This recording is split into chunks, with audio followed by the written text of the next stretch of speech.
BNP ক্ষমতায় গেলে প্রাথমিক পর্যায়ে ধর্ম ও নৈতিকতা বিষয়ে পদ সৃষ্টি করে শিক্ষক নিয়োগ দেবে বলে জানিয়েছেন দলের স্থায়ী কমিটির সদস্য সালাউদ্দিন আহমেদ। শিক্ষা ব্যবস্থায় প্রাসঙ্গিকতা ও মূল্যবোধ ফিরিয়ে আনার কথা জানায় জামায়াতে ইসলামী ও এনসিপি। শনিবার দুপুরে রাজধানীর ওসমানী স্মৃতি মিলনায়তনে এক সেমিনারে এমন প্রতিশ্রুতি দেয় দলগুলো। রেইনবো অ্যাক্রোপ্লাস্টে অ্যাক্রিলিক এমালশন থাকায় মুছে ফেলা যায় যে কোনো দাগ সহজেই। রেইনবো পেইন্টস, কালার অফ জয়।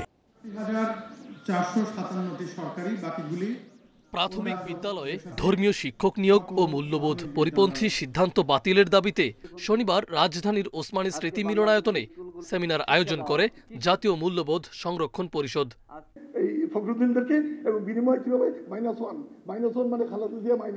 সেমিনারে বিএনপির স্থায়ী কমিটির সদস্য সালাউদ্দিন আহমেদ বলেন, বিগত ফ্যাসিস্ট আমলে শিক্ষা খাত ও ধর্মীয় মূল্যবোধে আঘাত হানা হয়েছে। ধর্ম ও নৈতিকতা শিক্ষার জন্য প্রাথমিক পর্যায়ে পদ সৃজন করে সেখানে নিয়োগের ব্যবস্থা করব ইনশাআল্লাহ। সেই ক্ষেত্রে সকলেরই সহযোগিতা প্রয়োজন, জাতির ঐক্য প্রয়োজন।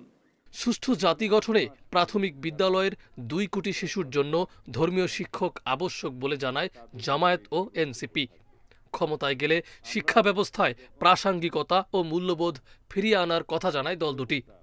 জাতি নামক এই বিল্ডিং, এই সভ্যতা নামক এই বিল্ডিং এর নির্মাণের পেছনে আছে প্রাথমিক বিদ্যালয়ে অধ্যয়নরত 2 কোটি শিশু। নানান কথার নামে আপনি ইনক্লুসিভ বলবেন, রেইনবো বলবেন, প্লুরালিজম বলবেন, ট্রান্সজেন্ডার বলবেন, এই শিক্ষা দিয়ে ফাউন্ডেশনকে আপনি নষ্ট করবেন। ইউ হ্যাভ নো রাইট, আপনার কোনো অধিকার নেই। এটা আমাকে কম্প্রোমাইজ করতে হয়েছে ফেসিবালদের বিনিময়ে, জিপিএ 5 এর বিনিময়ে এবং বিভিন্ন সরকারি প্রণোদনার বিনিময়ে। আপনারা অস্বীকার করতে পারবেন যে আপনাদেরকে বিভিন্ন সরকারি প্রণোদনা দেওয়া হয় নাই? অস্বীকার করার কোনো সুযোগ নাই।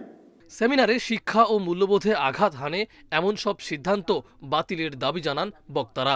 আসুন সবাই মিলে আমরা। মাহফুজুর রহমান মিলন, ইন্ডিপেন্ডেন্ট নিউজ, ঢাকা।